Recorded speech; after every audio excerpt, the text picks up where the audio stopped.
At 6:47 in the morning on March 14th, 1944, Sergeant Tommy Reeves lay completely still in a bomb hole 200 yards away from German soldiers near Anzio, Italy. 5 enemy lookouts had spotted where he was. 3 German machine gun positions were waiting for him to move. In the next 4 hours, he would get rid of every lookout without firing a single shot, using a method his own officers had told him he was not allowed to use just 2 days before.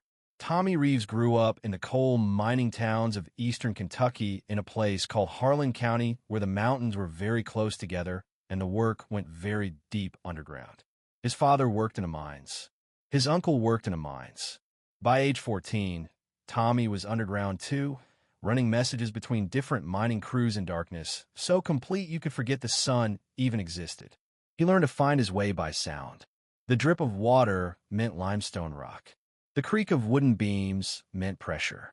The scrape of boots told him which crew was where. He never carried a lamp like the other runners. He said it ruined his ability to see at night. The older miners thought he was showing off until the day a tunnel fell in, and Tommy guided 6 men out through a maze of side passages in complete darkness. He had memorized every turn, every crossing, every air shaft, not by seeing them, but by sound and touch and the smell of different rocks. When war came in 1942, Tommy signed up the day after his 18th birthday. The recruiting officer in Lexington looked at his paperwork and sent him to the infantry. By November, he was at Fort Benning learning to fight instead of avoiding cave-ins. His teachers noticed something unusual during nighttime training exercises. While other new soldiers stumbled through darkness with flashlights, Tommy moved like he could see. He couldn't. He just knew how to listen. They made him a scout. By January 1944, Tommy was in Italy with the 3rd Infantry Division, part of the Anzio beachhead that was supposed to break through the German defensive line. It didn't. Instead, 36,000 Allied troops found themselves stuck on a strip of coast 6 miles deep, surrounded by German artillery positions in the Alban Hills. Every movement brought fire. Every position had been targeted already. Men died getting water. The problem was German spotters. They worked in pairs, sometimes groups of 3, hiding in ruins and tree lines with radio equipment and binoculars. When they saw Allied troops moving, they called in artillery coordinates. The shells arrived 90 seconds later.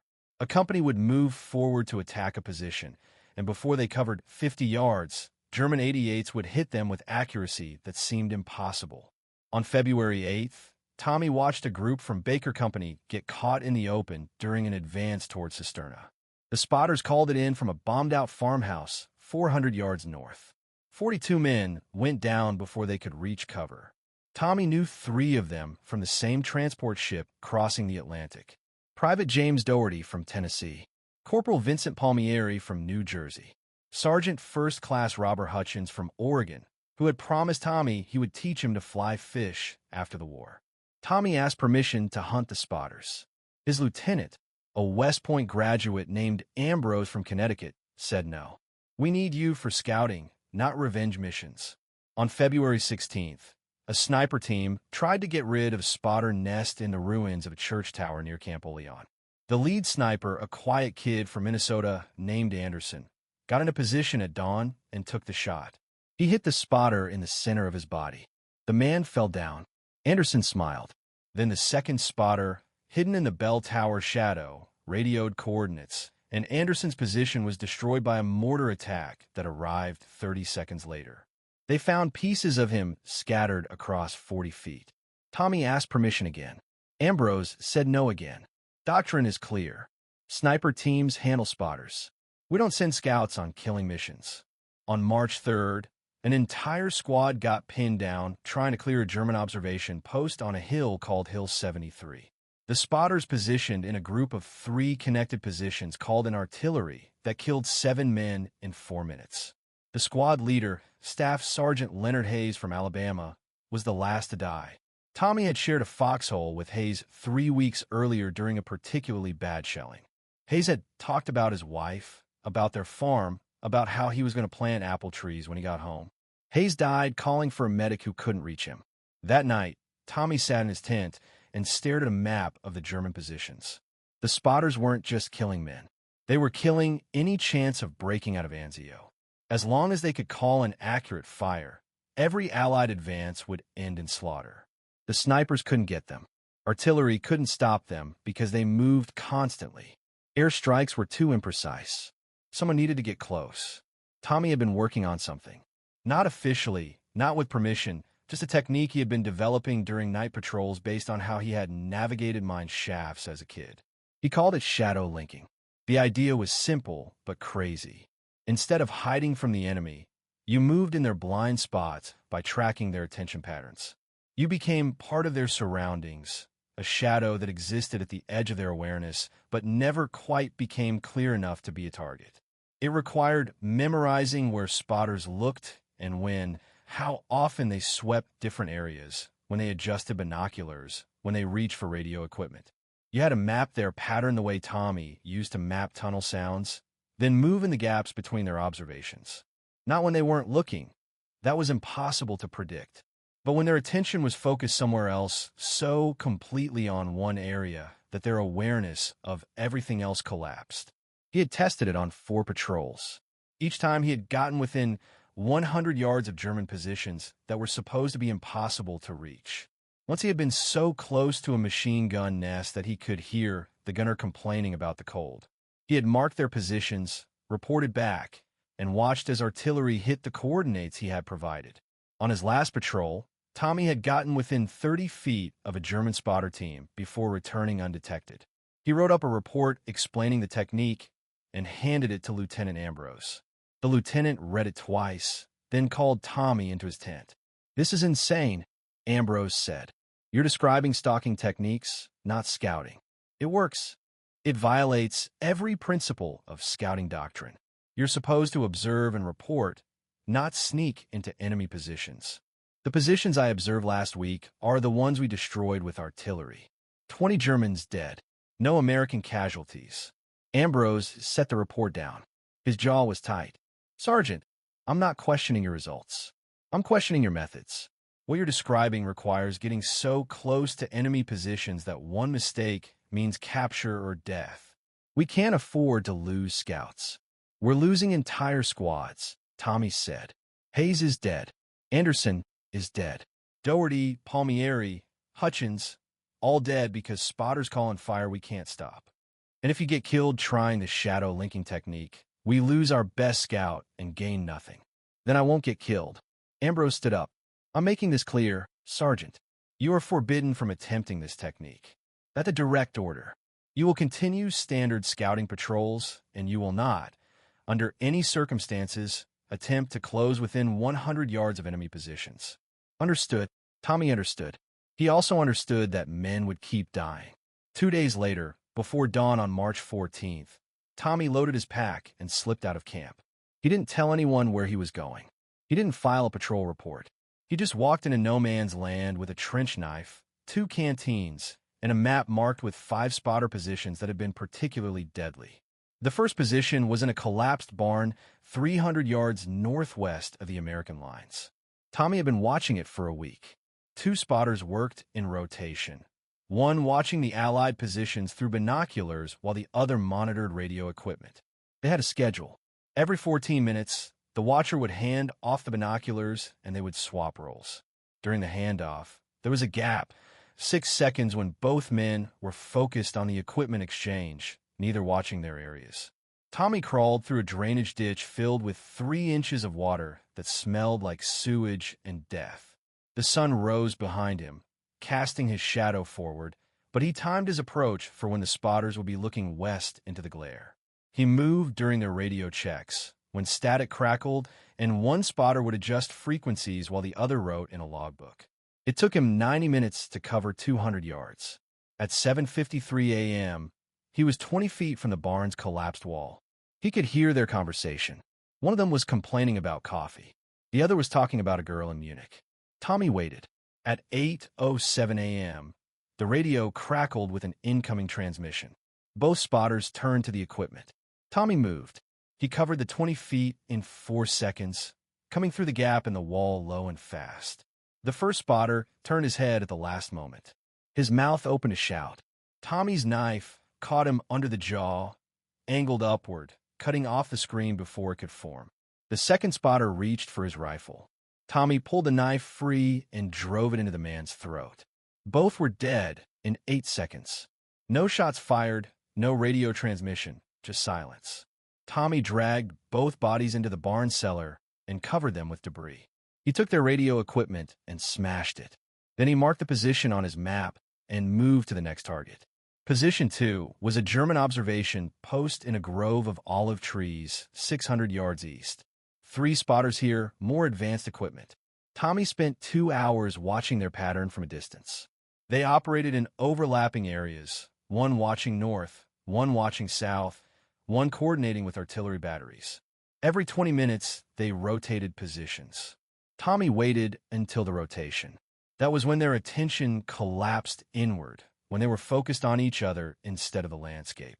He moved during the handoff, using the olive trees as cover, advancing in 5-yard sprints timed to the wind rustling through branches. Sound masking, another trick from the mines, where you moved when the timber creaked so the sound of your boots got lost in the general noise. At 11:34 a.m., he was in the grove. The spotters were 10 feet away, arguing about artillery coordinates for a target they had identified. One of them pointed at a map. The others leaned in to look. Tommy came from behind. The trench knife was designed for close work, for killing without noise. He had learned the technique from an instructor at Benning who had fought in the trenches during the First World War. You didn't stab, you cut. Throat first, then arteries. Fast and surgical. All 3 spotters died before any of them could reach their weapons. Tommy smashed their radio and moved on. Position 3 was the most exposed, a 2-man team in a ruined pillbox on Hill 73, the same position where Hayes had died. This one was harder. The pillbox had clear sight lines in all directions. No drainage ditches, no olive groves, just 400 yards of open ground with scattered rubble for cover. Tommy studied it from a crater 200 yards out. The spotters were visible through the pillbox's observation slit, 2 silhouettes against the darkness inside. They swept binoculars across the Allied lines every 30 seconds, methodical, disciplined. No obvious gaps in their pattern, but they had to eat. Tommy waited. At 1:47 p.m., one of the spotters set down his binoculars and unwrapped something, bread, probably, or canned meat. The second spotter continued scanning, but now he was doing the work of 2 men. His sweeps became faster, less thorough, trying to cover twice the area in the same time. Tommy moved during those faster sweeps, when the spotter's eyes were racing across areas instead of studying them. He crawled, elbows and knees, face in the dirt, using rubble piles as anchor points. The sun was high and hot. Sweat ran into his eyes. His shoulders burned. At 2:31 p.m., he reached the pillbox's blind spot, a collapsed section of wall on the eastern side. He could hear them talking inside. One was complaining about the heat. The other was saying something about a girlfriend back in Hamburg. Tommy circled to the entrance, moving along the wall so slowly that it took him 4 minutes to cover 12 feet. At the entrance, he paused, listened. One spotter was chewing. The other was adjusting radio dials. He went in fast. The first spotter turned, eyes wide, hand reaching for a Luger on the table. Tommy's knife took him in the chest. The second spotter dropped his food and grabbed for his rifle. Tommy pulled the knife free and threw it. The blade tumbled once and buried itself in the spotter's throat. He collapsed, gurgling, hands clawing at the handle.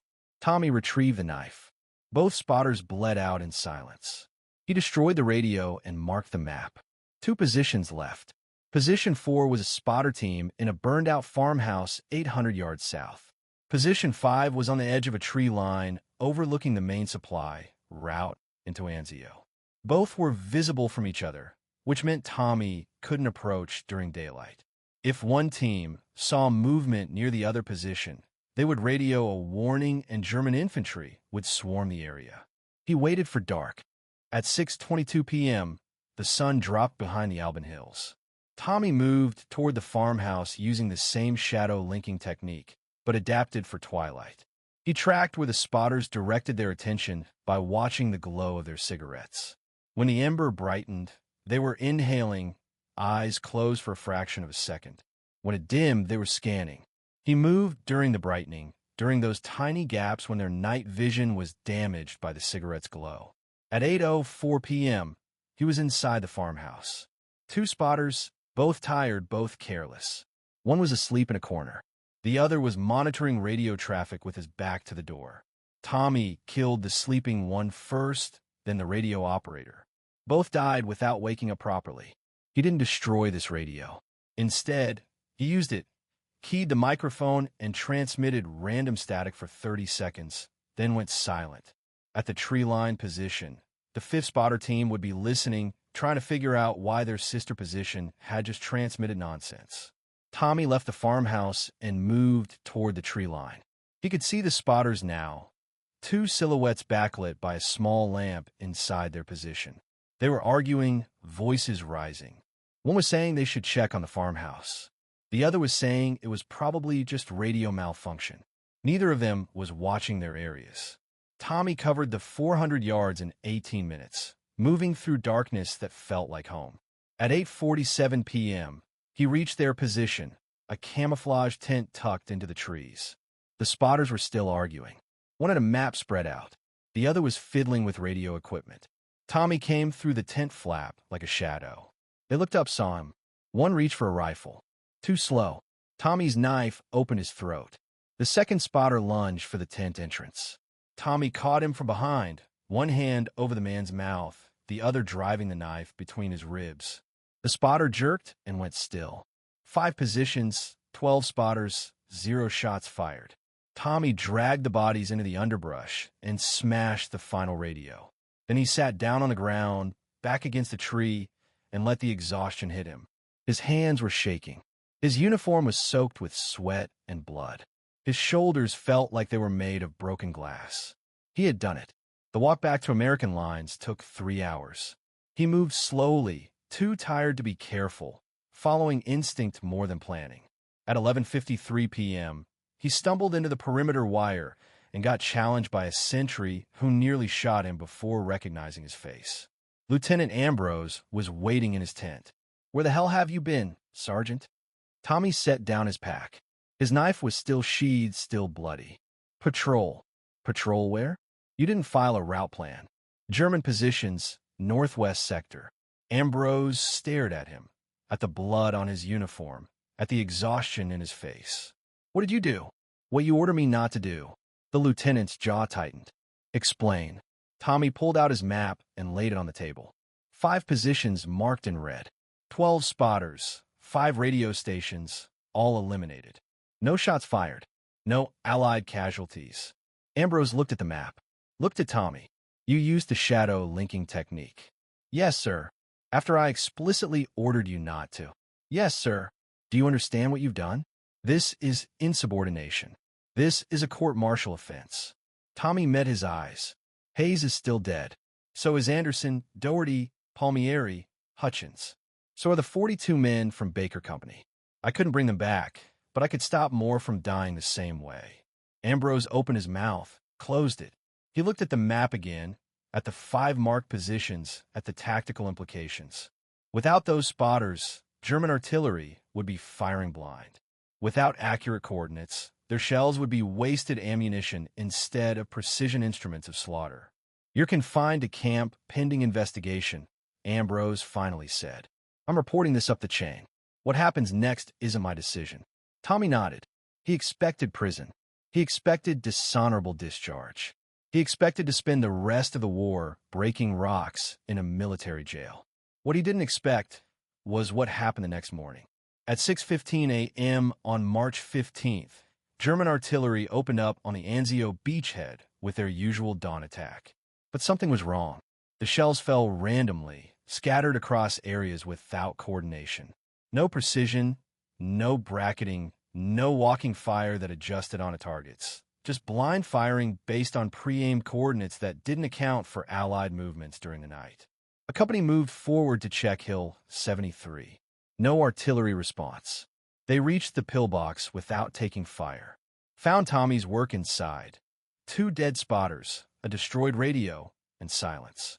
By noon, Word spread through the division. Someone had eliminated 5 spotter positions in a single day. Officers didn't know who. Enlisted men started making guesses. By evening, someone had figured it out, and the story spread through the ranks like wildfire. Tommy Reeves, the scout from Kentucky, the crazy guy who had done alone. At 7:30 p.m., Tommy was escorted to division headquarters. He expected court-martial proceedings. Instead, he found himself standing in front of Colonel John Sherman, division intelligence officer, who was studying Tommy's map with an expression somewhere between fury and fascination. "Sergeant Reeves," Sherman said, "you've created a significant problem." "Yes, sir. Lieutenant Ambrose wants you court-martialed for insubordination." "He's not wrong. You violated a direct order." "Yes, sir. However," Sherman set down the map, "in the 24 hours since you eliminated those spotter positions, German artillery effectiveness has dropped by 63%. 63%, Sergeant. Do you understand what that means?" Tommy said nothing. "It means you've saved more lives in one day than most soldiers save in an entire war." Sherman leaned back in his chair. "It also means we need to figure out what the hell to do with you.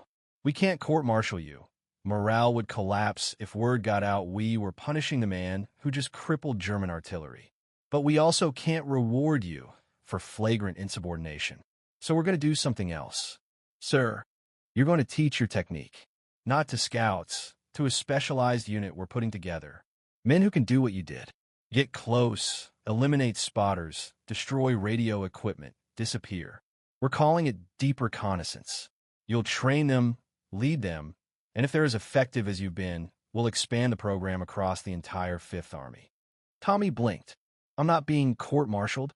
"Oh, you're absolutely being court-martialed," Sherman said.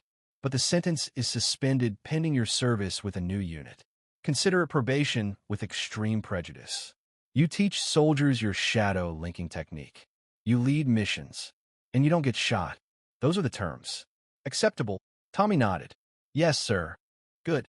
Report to Captain Williams tomorrow at 0600. He'll brief you on the unit composition." Dismissed. Tommy left headquarters in a daze. He had expected prison. Instead, he had been given a command. The next 6 weeks were brutal. Captain Williams, a former OSS officer who had done similar work in North Africa, assembled a team of 12 men, scouts, snipers, and one former burglar from Brooklyn who had been given the choice between the army and prison. Tommy taught them everything. How to read enemy attention patterns. How to move in blind spots. How to time advances with environmental noise. How to kill silently and disappear. Most importantly, he taught them patience. Shadow linking isn't about speed, he told them during their first training session. It's about timing. You don't rush. You watch. You learn the pattern. Then you move when the pattern creates a gap. If you force it, you die. If you wait for it, you survive. They trained at night on mock German positions staffed by division personnel. Tommy would position observers with binoculars and radios, then send his trainees to eliminate them without being detected. The first week, everyone got caught. The second week, half got caught. By the fourth week, they were succeeding 80% of the time. On April 23rd, they ran their first operational mission. A German spotter network had been established in the ruins of Cisterna, coordinating artillery fire that was stalling the Allied breakout from Anzio. For positions, 8 spotters, sophisticated radio equipment. Division wanted them eliminated before the main offensive kicked off. Tommy took his team in at midnight. They split into 4 pairs, each targeting one position. Tommy took the most exposed site, a bell tower overlooking the main road. His partner was the burglar from Brooklyn, a thin kid named Marcus Tolliver, who could pick locks in complete darkness and moved like a ghost. They reached the tower at 2:14 a.m. 2 spotters inside, both awake, both scanning areas with night vision binoculars. Tommy and Tolliver waited, watching the pattern. Every 6 minutes, one spotter would descend from the upper level to check their supply cache on the ground floor. 30 seconds alone. That was the gap. At 2:38 a.m., the first spotter descended. Tommy went up, found the second spotter focused on his binoculars, watching the Allied lines. Tommy's knife opened his throat before he could turn around. Tolliver, meanwhile, had taken the first spotter on the ground floor. Both kills were silent. Both radios were destroyed. By 4:47 a.m., all 4 positions were eliminated. 0 shots fired, 0 American casualties, 8 German spotters dead. The Allied offensive launched at dawn. German artillery fired blind. The breakout succeeded. Word spread fast. Division command requested more teams. By May, Tommy was training 30 men. By June, the program had expanded to every division in 5th Army. They called them Deep Reconnaissance Sections, but everyone knew the real name, Shadow Link Teams. German forces began noticing something disturbing. Their spotter networks were collapsing.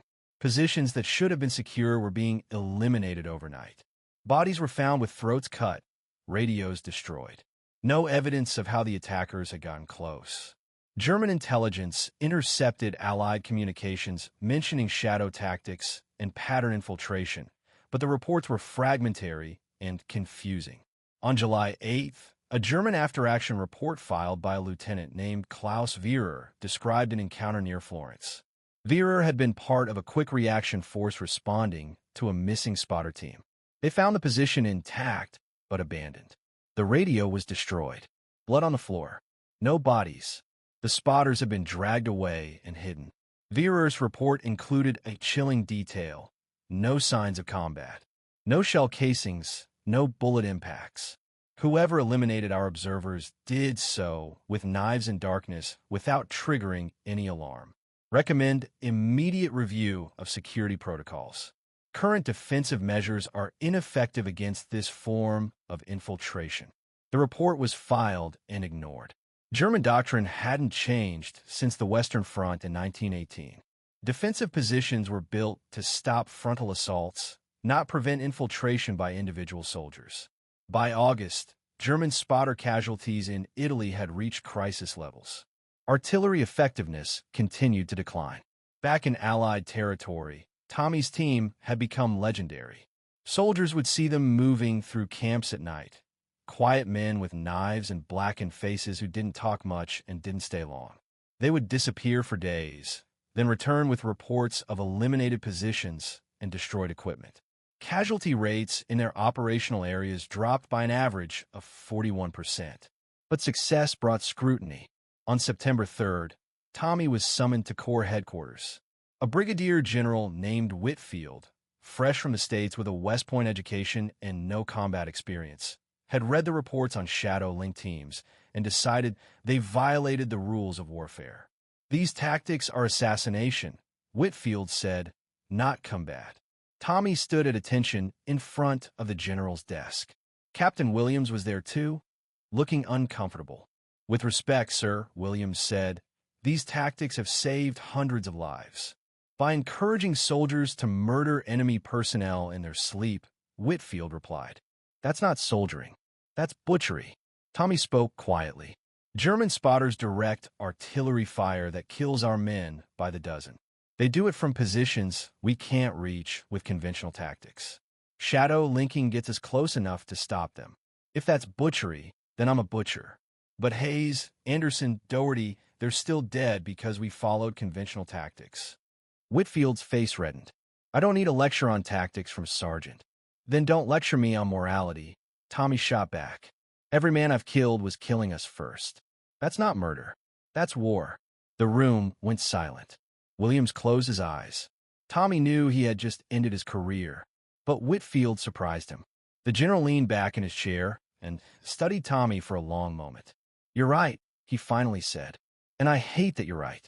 War is ugly. Sometimes the ugliest tactics are the most effective. I'm not shutting down your program, Sergeant, but I want clear rules of engagement. Shadow Link teams target spotters, radio operators, and forward observers only. No general infantry, no rear echelon personnel. You kill the men who are directing fire at our troops and nobody else. Understood? Yes, sir. Good. Because if this program starts targeting German cooks and supply clerks, I will shut it down and court-martial everyone involved. These are precision tactics, not a license for indiscriminate killing. Maintain that distinction. Tommy maintained it.